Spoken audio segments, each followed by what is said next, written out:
This is how you're going to quickly connect N8N to Ollama. First, ensure Ollama and N8N are installed on the same server, ideally in a Docker container for isolation and easier setup. Make sure ports 11434 for Ollama and 5678 for N8N are open and accessible. Next, in N8N, create a new workflow and click the plus icon to add the Ollama chat model node.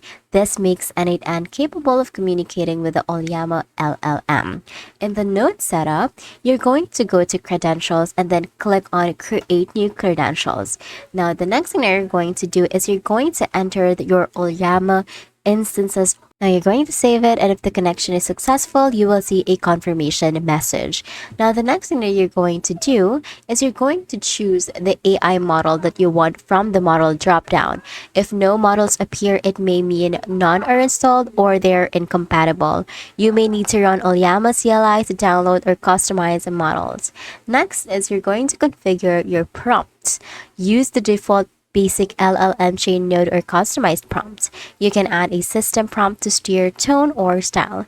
You can also provide an AI example response for guidance. Next, you're going to insert user inputs or use dynamic data placeholders with expressions that you want. Next, you're going to save your workflow and then you're going to test it. You're going to click on open chat on the trigger node, send a test message, and if everything's working, nodes will turn green in the workflow. You can examine each node's input or output in the JSON view.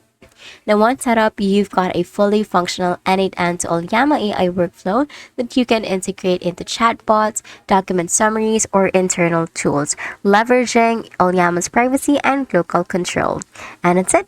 That is how you're going to quickly connect N8N to Ollama. If this video helped you, please don't forget to like the video and subscribe to the channel for more.